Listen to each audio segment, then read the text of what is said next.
Hello，大家好，歡迎大家嚟到 Decrypt Channel，每周帶你解密加密世界。咁又嚟到今個禮拜嘅 Market Update 時間啦。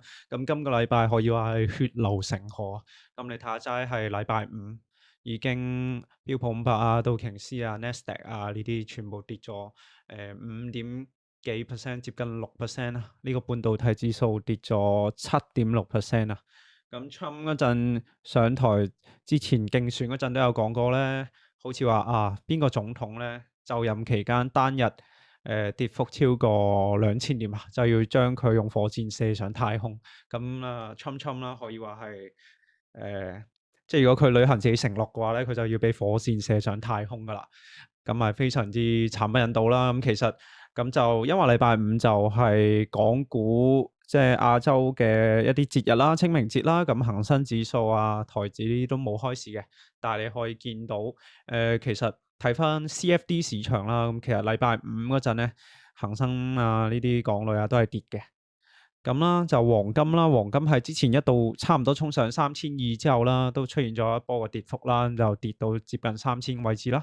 咁原油咧，亦都係跌得非常之厲害啦，跌咗7.41%。咁就表現得比較好嘅，其實係10年期嘅國債啦，一啲債券啦，咁就跌咗。禮拜五嗰陣跌咗3.81個 BP 啦，咁我記得上個禮拜係4.2左右，咁佢個腰跌咧，咁代表佢嘅價格會升咯。咁就比特幣啦，一樣都係82000到88000之間徘徊啦，反覆咁樣震盪洗刷啦。咁繼續。咁就呢一個禮拜比較重要嘅一個宏觀嘅新聞啦，咁毫無疑問就係 Travis 就係 Trump 嘅呢個關稅政策啦，咁佢就4月2號嗰陣宣布呢個國家緊急狀態，就4月5號起咧向全球普遍加徵10% 嘅關稅啦，咁就針對特定嘅經濟體咧，將會係4月9號陣加徵關稅去到特定嘅水準啦。咁呢一個有個表可以睇下啦。咁包括歐盟20%啦，中國34%啦。咁疊加之前已經加咗20%咧，咁而家已經去到54%啦。咁應該就唔止嘅。越南啦46%啦，台灣啦32%啦，印度24%啦。咁加拿大啊、墨西哥嗰啲咧就維持之前啦。咁仲有好多特定嘅產業啦，咩鋼鋁啊、汽車啊、銅啊等等啦。咁啦，根據仲有呢個財長啦貝森特之前嘅發言啦，咁4月2號嘅關稅會係一個上限啦。咁咧各個國家咧可以採取政策去降低嘅關稅啦。咁其實咧係中國啦，咁係特朗普宣布咗呢一個關稅之後啦，咁都祭出咗一啲反擊啦，咁都加深咗個市場嘅動盪啦，咁亦都對一啲公司進行咗叫做限制啦。咁就對於美國嘅反擊啦，咁我覺得呢個特朗普都即係唔係話完全預料到咯。咁其實成個 Trump 嘅關稅政策咧，佢嘅加徵嘅幅度咧係遠超於市場嘅預期啊！即係之前佢投行啊一啲預期啊，可能都係平均加徵25% 左右，但係你可以見到係好誇張嘅。就中國係去到34% 啦，咁都對市場造成咗好大影響啦。啱先大家睇嗰個Global Market 嘅星期五嘅情況已經見到啦。咁等一陣俾大家睇一個一周嘅嗰個 chart 咧，就可以更加明顯咁見到呢一個禮拜到底係跌得有幾咁厲害。咁就係啦，繼續睇啦。咁今個禮拜嘅市場指數嘅表現啦，去到星期五啦，就 Dow 啦-8啦。標普500啦，-9啦 ，Nasdaq -10啦，係一片紅啊！咁一啲產業板塊啦，咁普遍咧，一啲Magnificent Seven 啦，都金融啊、晶片啊之類都跌超10% 啊！咁係一啲防禦性板塊咧都跌嘅，就跌得冇咁犀利咯。尤其係Tesla 啊，跌得非常之厲害啦。咁就利率同埋大宗商品啦，咁就其實美國國債係 OK 嘅，咁之前都有講過啦，咁就國債算係一個避險嘅資產啦。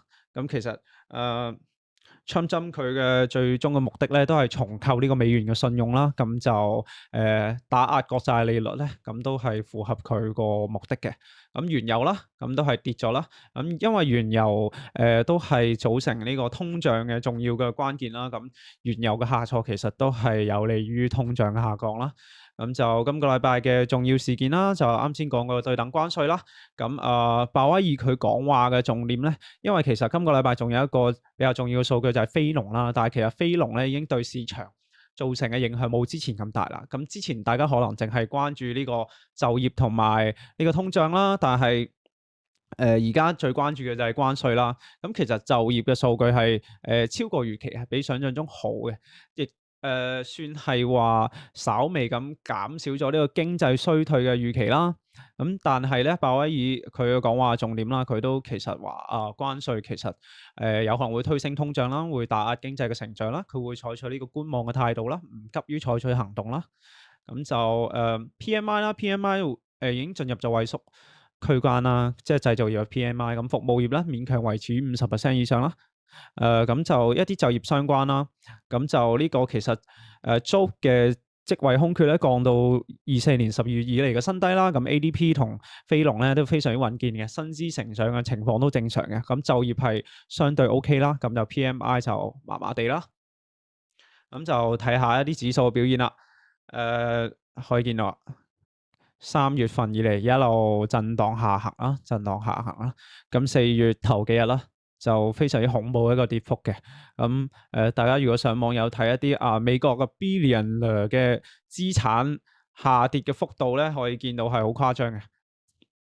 即係咩Bill Gates啊、Elon Musk 啊嗰啲，全部都資產大幅縮水啦。我記得係 Elon Musk 佢嘅資產係負130個 B 嘅，今年有啲誇張。咁就睇下個 bond yield 啦。咁 bond yield 就係 bond 就係對沖呢個正股嘅而家係一個好嘅選擇啦。咁就可以見到今個禮拜咧就一路下行，咁就總共就跌咗25個 B 左右啦。咁就平均可以見到-7呢個7年嘅係跌得多咯。咁VIX 啦，VIX 唔知大家有冇聽過啦？咁佢就係呢個恐慌指數嘅，即係美股嘅恐慌指數啦。你可以見到之前升得最勁嘅就係20年3月啦，呢個疫情嘅閃崩啦。咁而家呢個 VIX 咧已經係去到呢個僅次於疫情以嚟升得最快嘅幅度啦。咁咧唔知有冇觀眾係買咗呢個VIX 嘅一啲指數啦？咁都係作為對沖正股一個好嘅選擇啦。咁就黃金啦，黃金之前衝高去到3170左右嘅位置咧，3167啦，咁就開始跌翻啦。咁就 BTC 啦，BTC 之前就今個禮拜都係一個反覆洗刷啦。首先29號下行去到31號嗰陣咧，一度就衝過咗88000，跟住咧就一嘢就插翻落嚟，而家就去到83900左右啦，喺呢啲位置震盪啦。咁其實而家呢個行情咧都幾難玩嘅。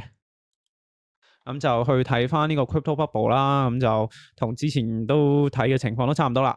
滿江紅，寥寥數隻幣係升嘅咯，咁都冇乜特別啦，全部都係跌。咁可以留意到，OKB 呢個平台幣升得幾犀利啦，EOS 啦、HEX 啦，咁有興趣嘅觀眾可以借 DYOR。咁就 day 嘅就都係跌啦，咁就 PI 咁最近呢一日就升得幾犀利。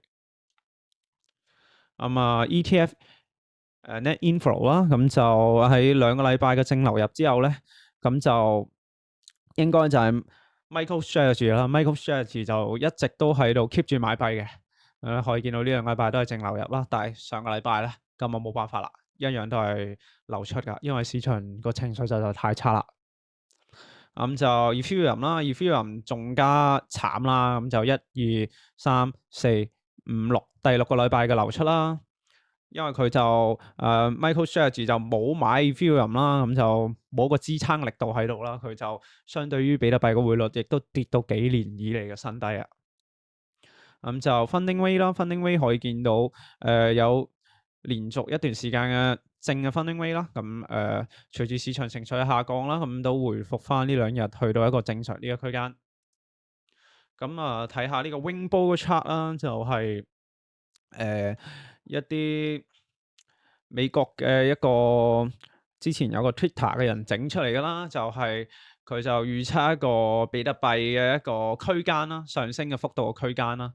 咁你可以見到其實都係圍繞住呢個區間啦。咁有時會超過咗啦，之前13年以嚟有超過啦，但係其實喺呢一輪嘅週期啦，呢幾年嘅週期啦，都係一個比較下嘅區間啦，一直喺下嘅區間嗰度震啦。咁其實嗰個準確度啊，對比起之前會有啲下降咯。咁而家可以留意嘅係，佢就去到一個叫做考慮買入嘅區間啦，考慮定投同考慮買入嘅區間啦。咁就未去到話之前22年嘅熊市嗰個特價大甩賣嘅呢一度嘅。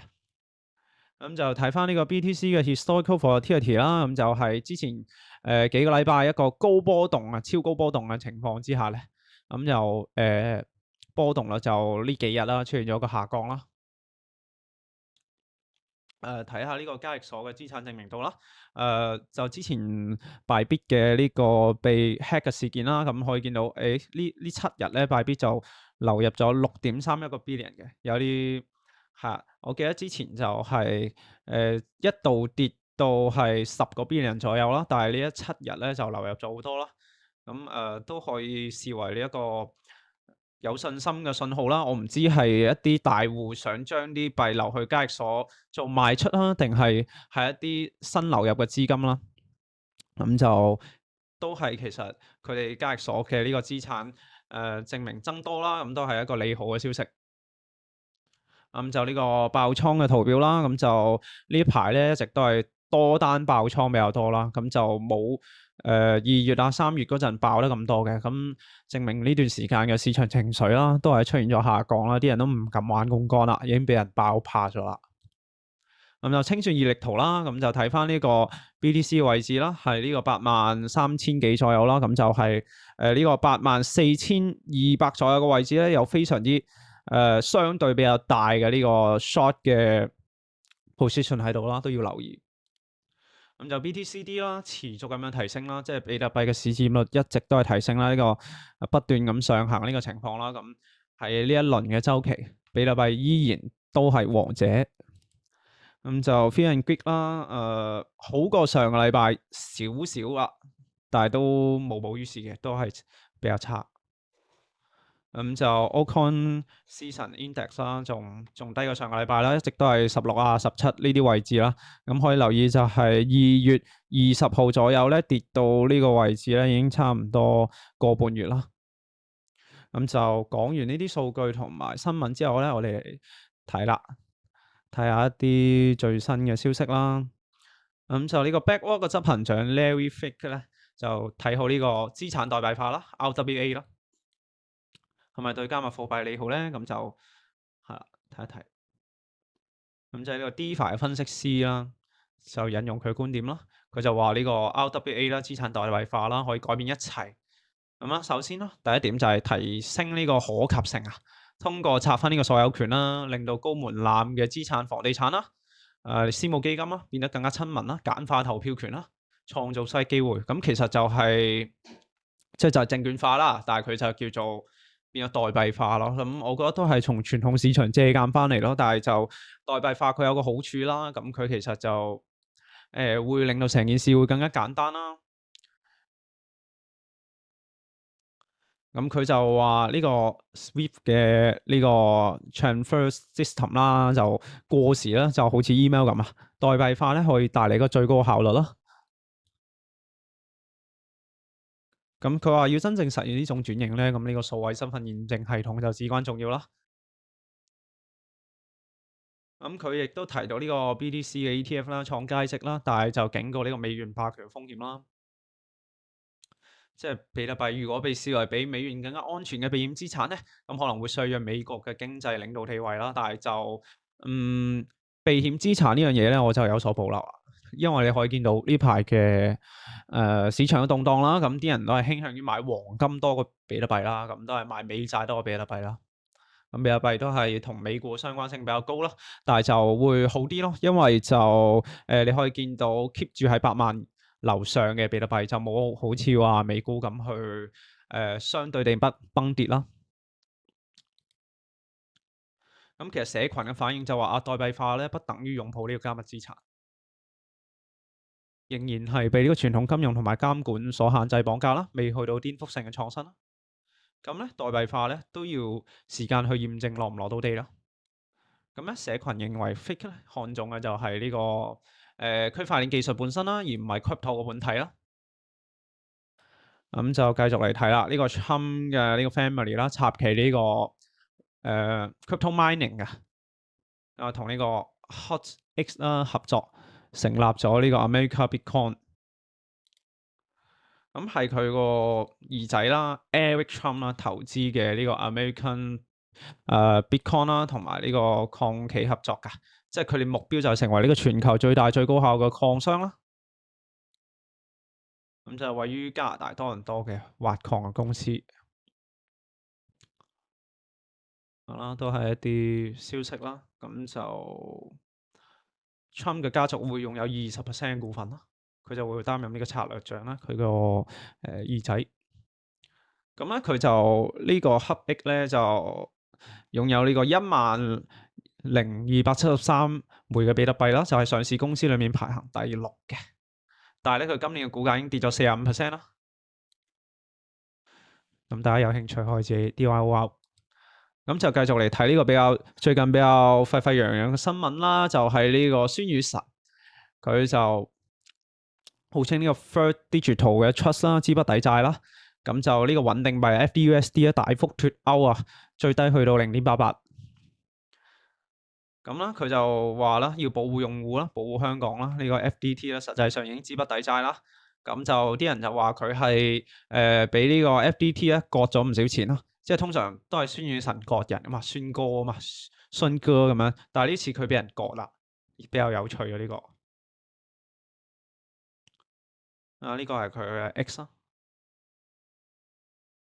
咁就截稿前大幅採用呢個 FDUSD 交易所嘅幣安咧，就未回應嘅。咁咧 FDT 啦，就佢就話會採取法律行動啦，保護佢嘅權力同埋聲譽啦。佢就對孫宇晨造成咗即係進行咗啲反擊啦，就 po 咗一個 X 啦。咁啊 First Digital 咧就係咩公司嚟嘅？咁佢其實係一個位於香港嘅金融服務公司啦，就成立於2019年。咁咧就發行並管理呢個 FUSD 啦，就係一種穩定幣啦。咁就都係一啲穩定幣發行商嘅一啲基本業務啦，資產託管啦、支付結算啦、結構化信託啦。咁喺監管合規方面咧，可以留意嘅佢就係據稱咧就係完全遵守呢個反洗黑錢嘅條例啦，亦都有呢個信託條例嘅許可證啦，有呢個 SEC 合規。咁佢其實就係第5大穩定幣嚟嘅，咁呢個都需要留意啦。如果持有呢個 FDUSD 嘅觀眾，咁啦就睇翻呢個 Trump 嘅同 Crypto 嘅新聞啦。咁就呢個 WLFI 啦，佢哋家族嘅嘢啦。咁嘅民主黨嘅 Warren 就要求呢個 SEC 講清楚啦，講下呢個USD1 咯，就係美國發行嘅一個穩定幣啊。即係就俾人質疑佢就係借總統之勢圖家族之利啦。咁呢一個我覺得肯定係即係不可避免噶啦。即係有傳話呢個 USD1 啦，可能會被政府作為呢個支付工具啊。咁你可以見到 Trump 啦，佢其實已經實施咗好多項同加密貨幣有關嘅政策同埋計劃啦。雖然而家幣價係跌到咩咁，咁啊呢個國家儲備啦，呢個 Trump Coin 啦，就 WLFI 啦，跟住有 USD1 啦。就已經喺呢個 BNB Chain 同埋 Ethereum 上面已經 on chain 咗噶啦。咁咧，如果佢被納入呢個政府支付體系咧，咁呢個 Trump 嘅家族咧直接獲益啊。咁已經有一啲議員啦去反對啦，上書反對啦。咁對呢個公正監管仍有呢個疑慮啦。咁佢係咪借勢於自肥咧？咁我覺得個人覺得啊，肯定係噶啦。咁就即係對於我哋嚟講都 OK 啦。咁啊，總統都支持加密貨幣雖然有割韭菜嫌疑，但係無疑會提升呢個市場熱度啦。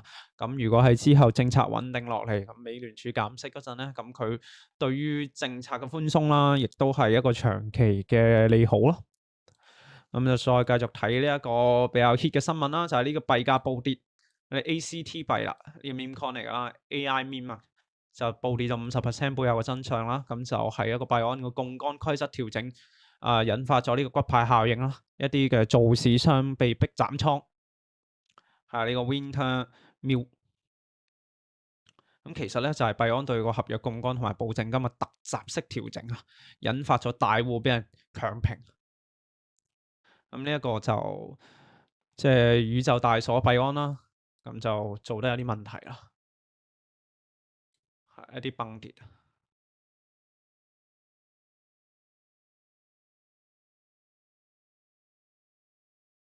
咁啊平倉同埋套利機嘅人都雙殺啦。咁做套利嘅如果有做呢啲 coin 嘅話咧，就都幾慘啊。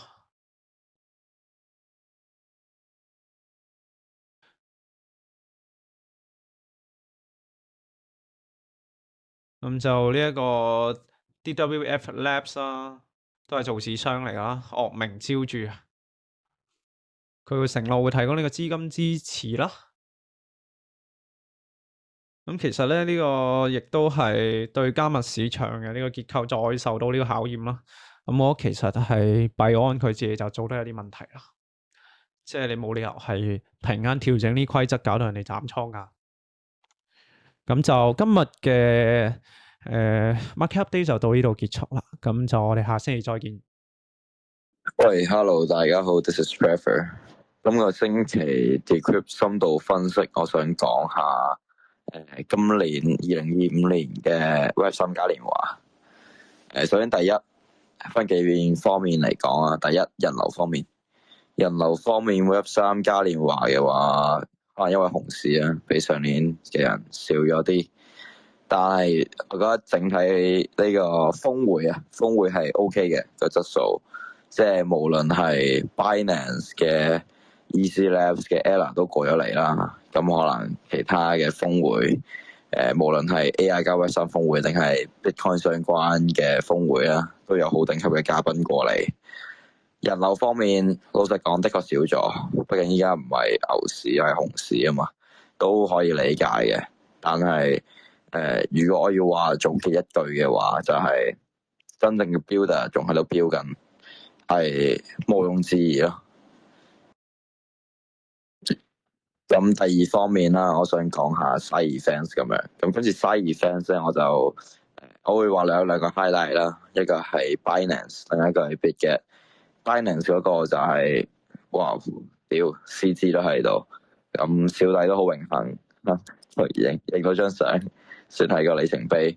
咁 Bitget 都係好火爆啦。咁兩邊嘅話，交易所活動主要都係 KOL 為主啦，which is make sense。咁我想分享下第三個方面。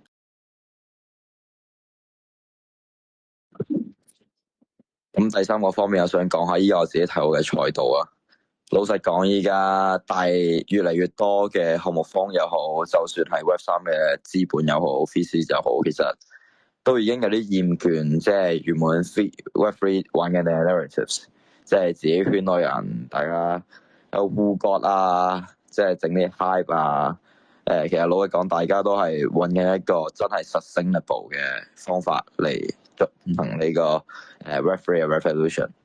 畢竟 Web3 我哋講緊嘅 vision 係第三代互聯網，我哋唔係講緊係炒幣。我哋之所以講自己係 Web3，係因為我哋要創建一個新嘅互聯網。我老實講，咁基於我自己嘅觀察啦，我覺得你有兩個 solid 嘅方向嘅。咁第一係 AI 加 Web3， 咁可能圈內人統稱 DAI， 又或者係 DeFi AI 啦。咁第二就係 RWA。咁我老實講，我覺得 RWA 咧係 solid 好多嘅。咁主要嘅解決方案就係令原本嘅第二級市場嘅資產有更加高嘅流動性啦。即係其實講緊啲咩咧？就係令原本冇得融資嘅一啲我哋係傳統嘅呢個金融行業啊、產業又好、工程又好一啲嘅產品，令佢可以得到一啲平時之前我哋需要上市先可以獲得嘅流動性。咁我會話呢個係RWA 嘅主要 narrative。咁 DAI 咧，咁你講到 large language model，咁一係就係 data，一係就係 computing，一係就係 algorithm 佢啦。咁依家嘅話，其實我會話最大嘅潛力空間都係喺 data 嗰度，因為其實老實講，你 computing 你屌邊幾個大公司冇 Nvidia 啲 chipset 俾錢嘅啫嘛。咁 algorithms 有錢嘅人咪屌，有錢嘅咪掉啲錢過去 Stanford 去 Harvard 去 hire 啲 like genius engineers 咯。其實都唔係一啲難嘅事。其實最需要解決嘅係 data 嘅問題，點樣令每一個好平常嘅人，你同我，你個 friend，你個 friend 個 friend，甚至你阿媽、你嘅阿婆都願意貢獻佢喺網上嘅 data 俾人。所以其實喺 RWA 加 Web3 嘅層面 ，data 反而係依家最重要嘅 narrative。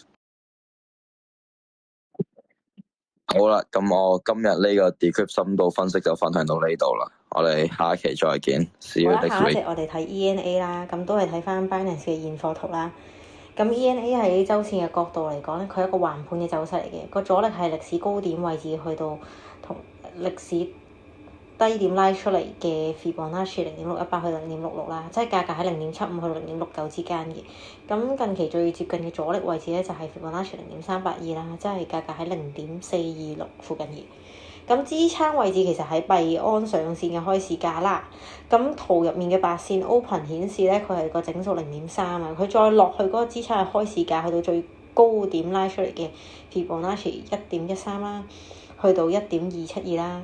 咁即係佢個價格就會落喺0.243去到0.193附近嘅。咁上一次喺2024年嘅9月咧，就成為咗低位嘅支撐啦，築底反彈成功嘅。咁最理想嘅價格行為反應咧，其實就係圖入面嘅綠色路徑啦。咁可以成功喺0.3嗰個支撐攞個支持，跟住喺上方阻力同埋0.3之間來回震盪往上突破咧，咁就會相對健康啲嘅。咁亦都能夠喺周線度打一個更加高點嘅更高嘅低點啦，咁就一個 high 一 low 啦。OK，咁目前咧日線嘅 EMA 均線咧都係空頭排列嘅，做處於 EMA 21下方，其實係強烈嘅下降趨勢啦。佢冇重新企翻穩 EMA 21上方之前咧，係唔建議提早部署買入嘅。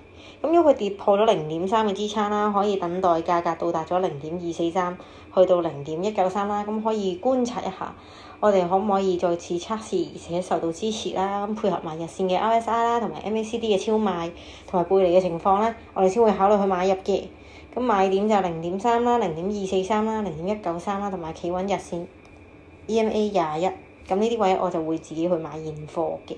咁以上所有嘢都唔構成任何嘅投資建議嘅。呢個只係我嘅小韭菜筆記。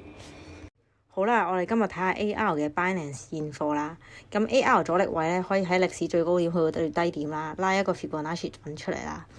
大週期嘅支撐阻力互換強弱分界線咧，其實係拉出嚟嘅0.382啊，即係價格就喺12.5附近啦。短期嘅阻力位咧就係 Fibonacci 0.236啦，即係大概係7.85嘅價格。最近佢跌破咗歷史低點，去到2024年嘅5月高點拉出嚟 Fibonacci 支撐位啦，0.786，即係價格喺6.4呢個位置啦，去到7蚊左右嘅支撐區域喎。佢咧就繼續往下去尋找嘅支撐位置就係0.886，即係價格喺4.95啦，同埋歷史低點嘅區域就喺3.7去到4蚊附近嘅。咁如果佢歷史低點嘅支撐都跌破埋咧，咁就可以留意翻佢嘅高風險阻質買點啦，就會係歷史低點去到24年5月高點拉出嚟 Fibonacci 1.13去到1.272嘅區域啦，即係會跌到阿媽都唔認得咁跌到落去2.63去到1.8啦。咁去到嗰個區域咧，其實佢配合周線嘅 RSI 同埋 MACD 咧，佢係等待幾次超賣同埋背離咧，係可以加入一條過往嗰個幾個低點形成嘅趨勢線參考，而且佢留意喺唔同優勢加持下，會唔會有看多嘅行為先至部署買入嘅。咁現貨買點我自己就會喺4蚊啦、3.7啦、2.6同埋1.8去買嘅。